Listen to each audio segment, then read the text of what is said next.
Abduli. Abduli unaniumiza mimi jamani.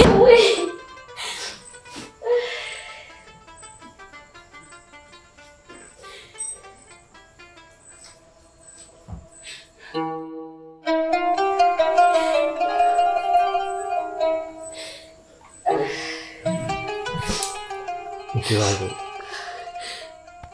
kipenzi changu, ya qalbi, ya ruhi,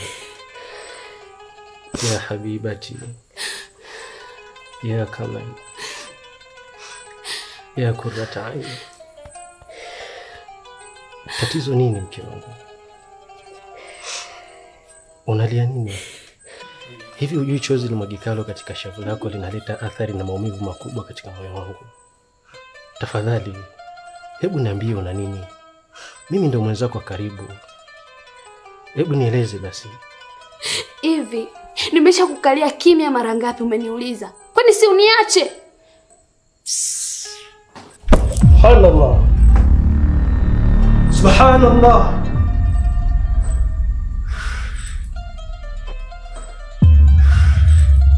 Ya Allah.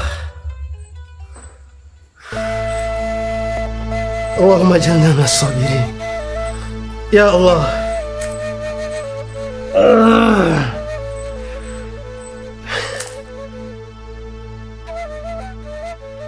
Ndio kuja kunitembelea mimi na furahi vibaya mna. Duli. Leo sijajata kwa furaha. Leo nimekuja kwa jambo moja tu. Kitu gani? Kwa nini una mahusiano na Mishi? Na kati yangu mimi na Mishi unampenda nani? Ngoja nikwambie ukweli mke wangu. Ila hii ni siri. Endapo kama utaizungumza sehemu yoyote, unajua mimi na wewe ndo tumeachana. Sawa? Unajua mimi nilianza mahusiano naye yule kabla ya wewe. Unajua hata yule mtoto Suma pale, sio mtoto wa shemeji yako. Ni wa kwangu. Ila amepewa tu ile boya mle. Kweli? Serious. Ila ni kuhakikishie, tangu nimekuwa na wewe, wanawake wote wanaona kama mapaka tu. Yes. Nakupenda kuliko unavyofikiria. Unajua ni dhambi kubwa sana kujifananisha wewe na mwanamke yoyote katika moyo wangu. Kweli? Unamwona yule? Mimi naona kama kiboko tu. Unajua kiboko? Naona kama ya dudu fulani. Unajua hata kama ningekuwa na gari, ningemkuta barabarani, ningemkanyaga. Maiti yake ningekusanya alafu nikatupia samaki. Samaki wakishakula ile maiti yake, wakivuliwa na mvuvi, na kamata ule samaki na msaga, na mtupia paka. Paka akishakula na mkamata naye na muua, na mkanyaga, mtupa kwa kujulikana nisimuone. Kweli mpenzi wangu? Yes. Wazungu wana kauli yao, wanasema I love you from in deep to my heart.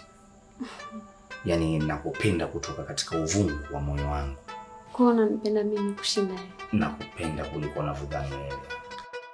Ukimwona Mswahili mpaka amezungumza Kiingereza, ndio jambo liko serious. Naomba niahidi kitu kimoja basi babe. Okay. Naomba wachane na Mishi kuanzia leo. Yaani kauli ulitoa tu kwamba utachana, nimeshaachana naye. Sitaki hata kumuona. Kweli? Yes. Au mpaka niweke na hivi kabisa vinijazie ndio uone niko serious. Sasa ole wako nikukute naye tena. Hilo halitotokea. Baby nitaumia. Hilo halitotokea. Amini.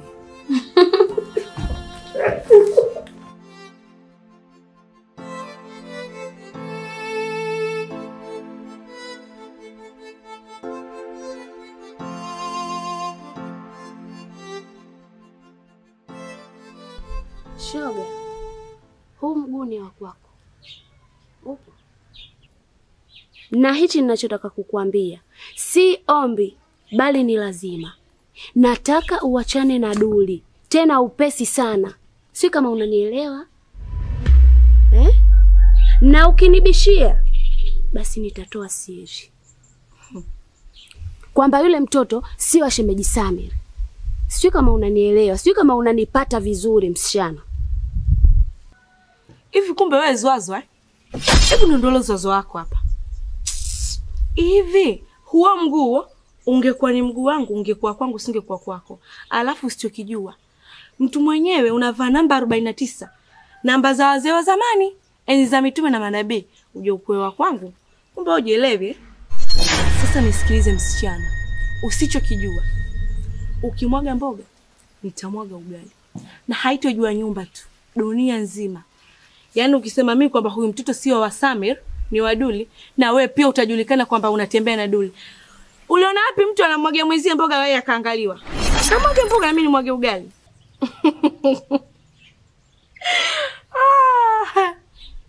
Etio niachane na Abduli awe kuweza. Kwa taarifa yako, simwachi marabuku. Bwana kapata wazimu, kashindwa kuvumilia, kwangu kati ya timu, tiba nikampatia ovyo. Hebu niondokee hapa. We. Koma wewe. Muone mashavu yake kama mbo wa Kihindi vile. Alozaliwa Bombay, akazikwa Mumbai. Nataka tu nikwambie neno la kumalizia la mwisho. Panapoliwa ndo panapotolewa vyombo. Nitakuonyesha. Ovyo. Kachelewa huyu.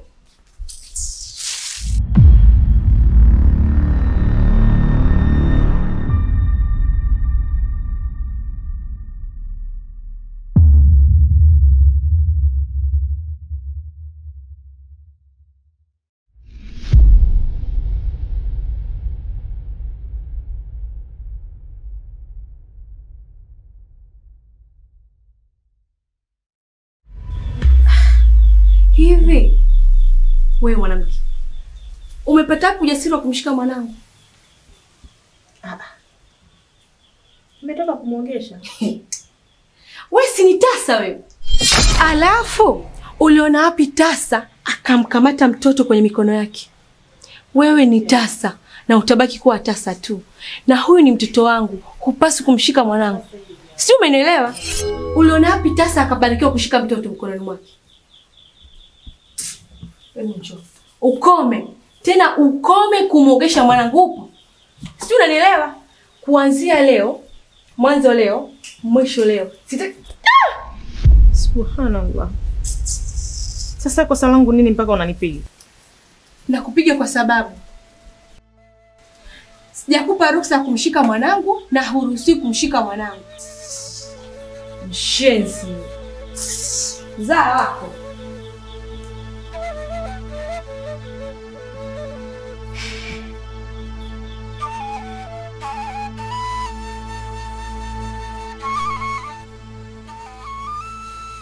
Wifi, mbona simuoni simuoni? Mbona niko huko ndani? Nimemtafuta simuoni jamani. Na mimi ndio nimekaa huko mbele hapa, sijamwona kupita, acha masiara. Wewe wifi bwana, usinitanie. Unajua nimemtafuta simuoni. Kweli simuoni.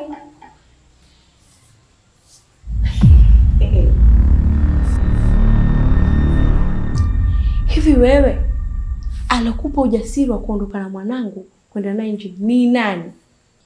Sasa jamani, hapa shida iko wapi?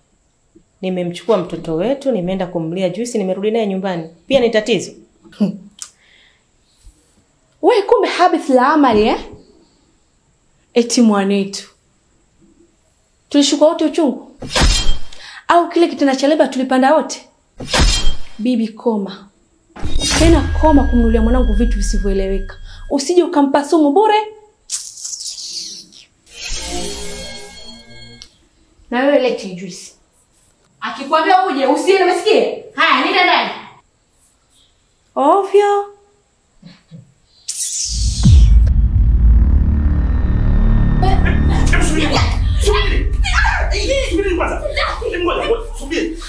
Ngoja kwanza. Sikiza, ngoja. Subiri. Ngoja. No. Nisikilize nini? Ngoja. Ngoja. Nisikilize nini? Niache. Kidogo. Niache. Ngoja. Niache nimuonyeshe. Ngoja kwanza. Subiri. Simnisikilize basi.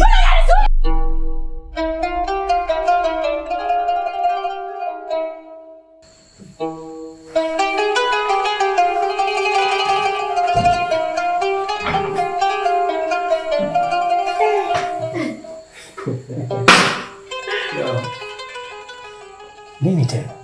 Bwana wangu mchafu mnao. Mke wangu. Leo hii unasema unachafua mimi? Sina. Baba yangu.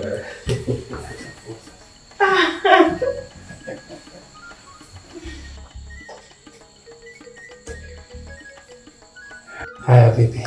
Mpo salama lakini? Salama, sijui wewe upo unakotoka. Alhamdulillah.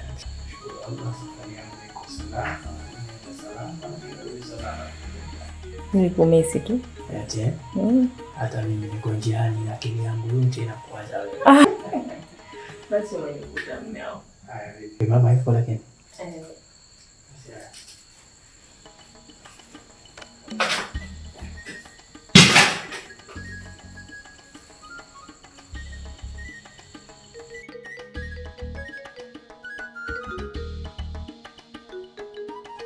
Ndugu yangu Bwana Abdul, karibu. Asante sana. Karibu tena, na tusiongee maneno mengi sana, na nafikiri umepokea taarifa kuwa tunakuhitaji, lakini tu kabla sijaendelea niweke angalizo, hichi kikao ni cha wanaume watupu. Tutakapolizungumza hili jambo hapa, basi libaki kwenye mioyo yetu, liwe ni jambo letu sisi tu. Nilikuwa ninatamani tukifanye nje ya hapa, lakini ndugu yangu akasema hapana, tunaweza tukakifanyia hapa tu, ndugu yetu asijue, mama asifahamu. Na ndio maana nikasema sawa, kama kuna uwezekano wa kufanyika hapa, basi tukuite tukifanya. Lengo kubwa tukupongeze kwanza kwa hatua ambayo umefikia, na tulivyokaa tumezungumza na wewe kuhusiana na swala zima la kumuoa ndugu yetu.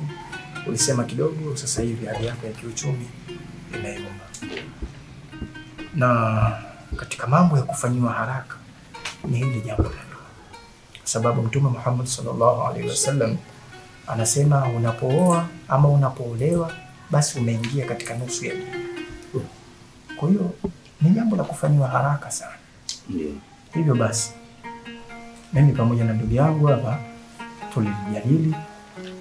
Hatua ya kwanza tuliyoifanya ni kukaa na ndugu yetu, kumuuliza mahali yake anahitaji kitu gani, na akatuambia kiasi chake anachokihitaji. Kwa hiyo tunachotaka kufanya sisi, mimi pamoja na ndugu yangu, hiyo pesa tutakutumia wewe kwenye simu yako, hiyo mahali ambayo anahitaji, then wewe utakuja kuileta hapa tena. Alhamdulillah rabbil alamin. Usishike. Hili jambo la kawaida tu.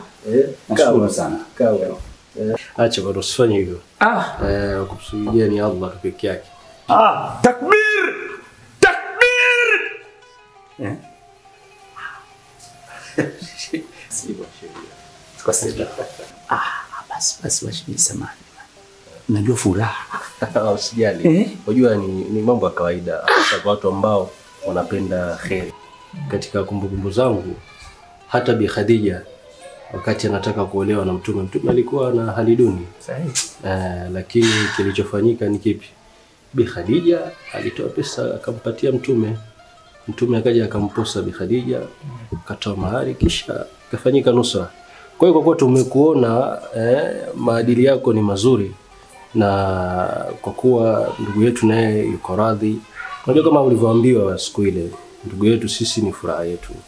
Yule tumeachiwa sisi na baba yetu tumtizame.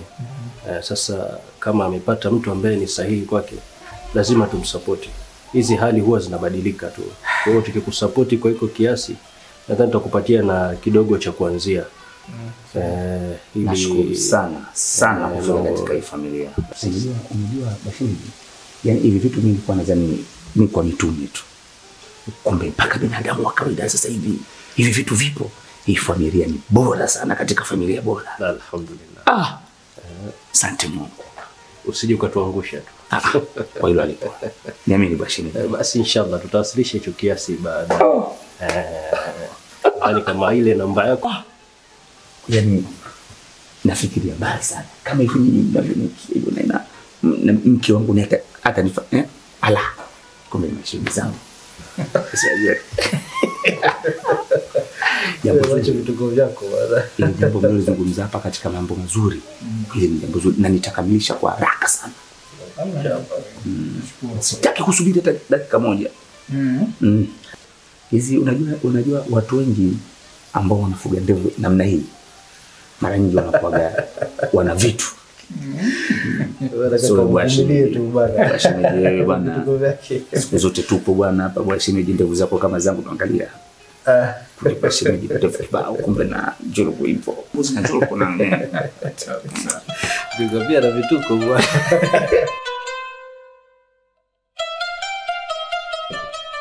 Walikul heri bi insan, kukupenda wewe ni hatari, penzi lako tamu kama asali, ingawa hiyo asali si tamu kama penzi lako. Niko hoi bin tabani, kwako sina hali. Je, vipi wewe baby Feti, ujambo? Asante baby, nimefurahi kusikia hivyo. Na umetaka mali ya 800,000, nimeamua nikuongezee na 200,000 juu na kuletea 1,000,000. Kwa hiyo waambie hapo Mburato ajiandae. Kesho anakuja mshenga wangu, nimeshaongea naye. Analeta huo mzigo baby wangu. Yes baby. Asante kipenzi.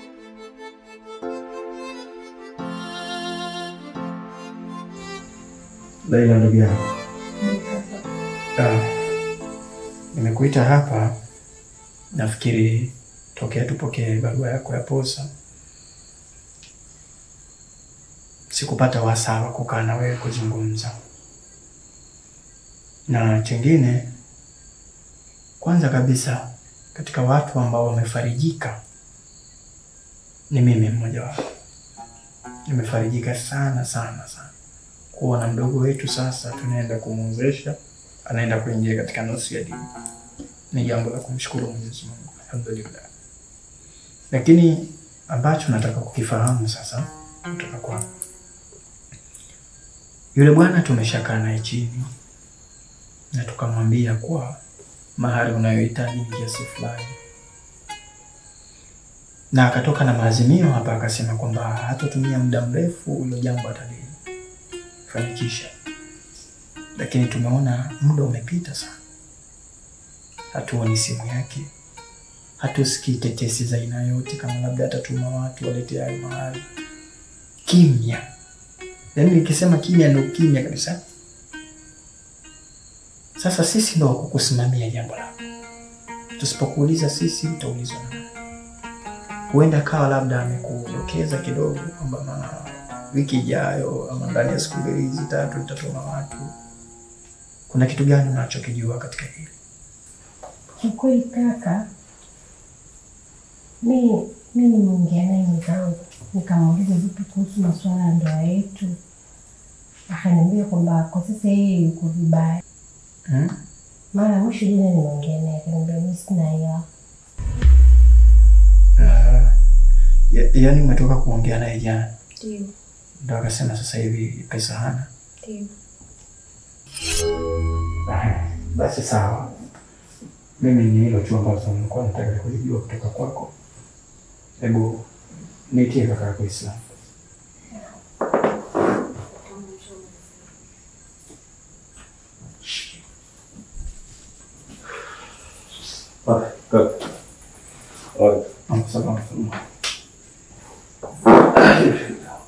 Safi. Naam kaka. Wewe umekuja kuniambia unaniita. Vipi kwema? Kaka kwema kama si kwema. Kuna jambo linanitatiza kidogo. Ndio Tena linanipa mashaka sio mdogo.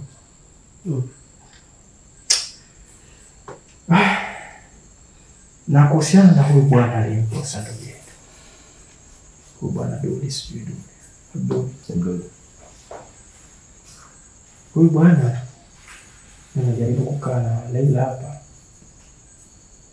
kama vile unavyojua tulikaa naye chini. Akaeleza changamoto zake.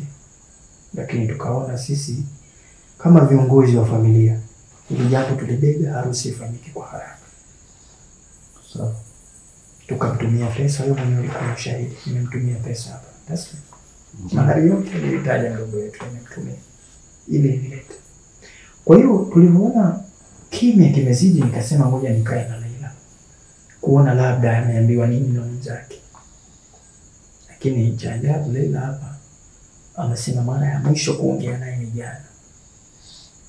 Na kauli yule bwana anamwambia kwamba kipato chake kiko sawa. Kwa hiyo hawezi kuja kwa sasa hivi. Kwa changamoto ya pesa ni kweli. Lakini tulishafanyia maarifa. Sasa pesa tumeshamtumia. Majibu ambayo alikuwa anatarajia kuyapata kwake kwamba bwana ameongea naye, labda anasema atakuja, labda atawatuma watu, labda wiki ijayo ndani ya siku 2 hizi atawatuma watu, kwa sababu mimi sikutaka kujua Leila kama sisi yule bwana tumempa pesa. Kutaka Leila yeye ajue. Kwa hiyo sasa yule alikuwa atakuwa mpaswa amwambie Leila kwamba bwana ndani ya siku 2 hizi mimi nitatuma watu wataleta mahari.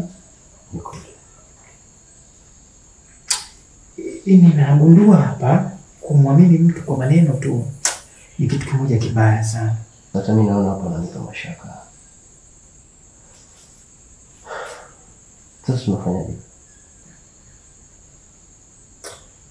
Cha kufanya hapa, huyu bwana tufanye bidii tuonane naye. Tuonane naye tujue changamoto zake ni nini tena. Wewe ndio unajua anapatikana wapi. Kwa sababu kama pesa nimemuingizia pesa yote kwenye simu. Wewe mwenyewe shahidi, simekuonyesha. Pesa yote nimemuingizia. Na akanijibu tena kwa kunipigia simu. Kaniambia bwana shilingi asante nimepata. Sasa fikra nimeipata mbaya ni kwamba kwa nini mwenzake hana majibu hata ya matumaini kidogo. Ila sio kesi. Nadhani majibu yetu tutapata kesho inshallah. Niache kwa kesho nikamtafute. Basi inshallah.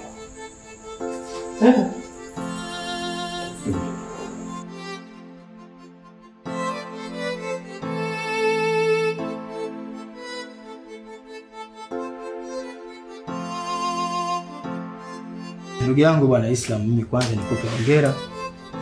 Na nafarijika sana ninapoona biashara inaenda vizuri. Kwa sababu sio matarajio yangu. Unapomwezesha mtu na akalifanya jambo vile wewe unataka, nafarijika sana ninapoona biashara inaenda vizuri. Kwa sababu sio matarajio yangu. Nilijua bwana nikija nitaona huyu bwana nitakuta vipete 2-3 hapa, pesa zote nyingine kati ya tumboni. Na nasema hivyo nina maana kwa sababu unajua familia zetu za Kiswahili bwana.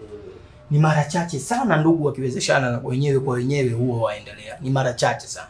Mfano mzuri mimi nina ndugu zangu, jamaa zangu kule mjini wengi tu.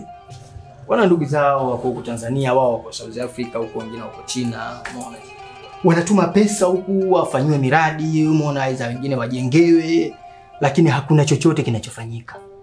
Sababu ile ndugu anaona hii alionitumia sikanitumia kaka bwana, kanitumia shangazi bwana, akitia hata tumboni hawezi kufanya chochote. Lakini ninapoona jambo kama hili ndugu yangu tumewezeshana na ukalifanya jambo kama umelitengeneza wewe mwenyewe, wallahi nikupe hongera sana. Mimi nishukuru bwana. Na nikushukuru sana kwa kuniwezesha katika hili. Na nilisema hapa mimi kwa kuwa kaka yangu ameniwezesha, sitaki kumwangusha kabisa. Nitapambana kadri ninavyoweza ili aone hajaniwezesha bure bure. Na kama unavyojua bwana, sisi familia yetu fania biashara tumejaliwa. Kwa hiyo nikasema hapa hata damu na akili tufanye kazi. Kwa hiyo nashukuru Mungu kama unavyoliona hivi duka limependeza, na kama hivyo ulivyosema utaleta mzigo mwingine utazidi kuniwezesha. Basi ni kuahidi itakuwa kubwa zaidi ya hapa na kupendeza zaidi ya hapa. Kweli? Inshallah. Inshallah. Na mimi nimetoa ahadi hiyo. Ina maana kubwa na kupanga hili duka liwe hivi. Ndio. Na kama nilivyokuambia nimefarijika kuona biashara inaenda vizuri. Lakini pia kwa sababu tulianza na silver tu hapa, mimi inshallah panapo na majali kuna mzigo wa dhahabu nimeuagizia, nafikiri kuanzia wiki moja ijayo utakuwa umefika bandarini pale. Inshallah. Nitakapochukua ule mzigo, 40% yote itakuja hapa dukani kwa. Nitashukuru sana kaka yangu. Yaani kiukweli nitashukuru sana. Kwa sababu miongoni mwa vitu ambavyo vinaulizwa kwa wingi hapa ni dhahabu. Sasa ukiwa umeleta hilo, itakuwa kiukweli hapo tuko umetisha sana. Inshallah. Kikubwa tumuombe Mwenyezi Mungu atujalie biashara zetu hizi ziwe ni biashara za mfano wa kuigwa. Tuendelee na faida nyingi nyingi. Allah atuletee wateja wa kike na wa kiume inshallah. Amen.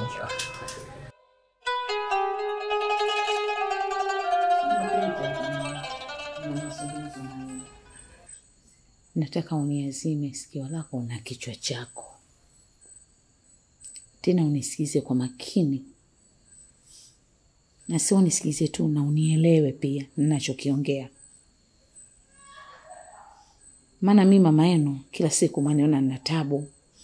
Napenda kusema sieleweki, yani ni mama ambaye sieleweki. Hebu niambie mamangu kwanza. Kuna usalama lakini? Usalama upo, maana hujaona sanda wala jeneza. Yaani kungekuwa kuna usalama ungekuta jeneza pale, ungekuta sanda. Lakini hapa niko mimi na wewe. Kwa hiyo usalama upo. Hivi mkeo anamuelewa kweli? Huu uchafu mkeo unaofahamu? Sasa mke wangu amefanyaje? Hebu niambie mamangu. Kwa sababu bado unanitia mashaka kidogo. Na kama kuna kosa mke wangu amefanya, niambie, mimi ni mume wake. Mimi ndo kumkanya mke wangu. Na yule ni mwanadamu. Amefanyaje mke wangu? Amekukosea heshima? Kuna adabu mbaya amezifanya? Umwelekeze? Wataka umwelekeze? Kwani we hujui kama kuna hulka na silka? Silka unaweza ukaielekeza na mtu akaelewa, lakini hulka ni kitu ambacho kazaliwa nacho. Yaani ni kitu ambacho amezaliwa nacho yeye mwenyewe. Na amelelewa nacho toka mdogo. Yale ya mkeo ni malezi kutoka kwao. Mke huyu ukiwa na harusi mtaani ni mtihani. Hana aibu. Mwanamke asiyekuwa na aibu ni mtihani mwanangu. Huyu mwanamke huyu hana haya. Ni mke wa mtu huyo. Juzi palikuwa na harusi pale kwa kina Omari. Msasambuaji alikuwa yeye mwanzo mwisho. Subhanallah. Mke wangu mimi? Namzungumzia nani hapa? Yaani mama, mke wangu mimi anaenda kwenye harusi anasasambua? Nani sasa utakosema ni mimi ndo nimecheza? Alafu namsingizia mkeo au? No. Ninayoongea hapa mwanangu mimi ni maneno. Sitafuni meno. Sawa? Si mke yule. Si mke kupata wala kukosa. Yaani kama ni nazi mwanangu lile ni koroma. Kama ni nazi lile ni koroma, ni ndinda. Ajificha humu ndani tu. Akitoka nje habari zake utazipata. Hana aibu, hana adabu, hana haiba ya kike, hana sifa zozote za kuwa mke. Hana. Nikisema hana na maanisha hana. Si mke mwanangu kupata wala kukosa. Kama ni samaki basi mwanangu muuziwa pono. Halifiki hata dakika 5 lishaoza. Sasa kaa chini ujitathmini wapi umekosea. Maana waambiwa afadhali kukosea maisha kuliko kukosea kuoa. Ukikosea kuoa ndio umekosea maisha, umeharibu mfumo wako wa maisha wote. Kwa hiyo umeharibu mwanangu. Nyumba ni kizingiti, si kizingiti kile. Kama ni mti wa kizingiti ule ni mnazi, haukawi kuingiliwa na mchwa ukaliwa. Si mke.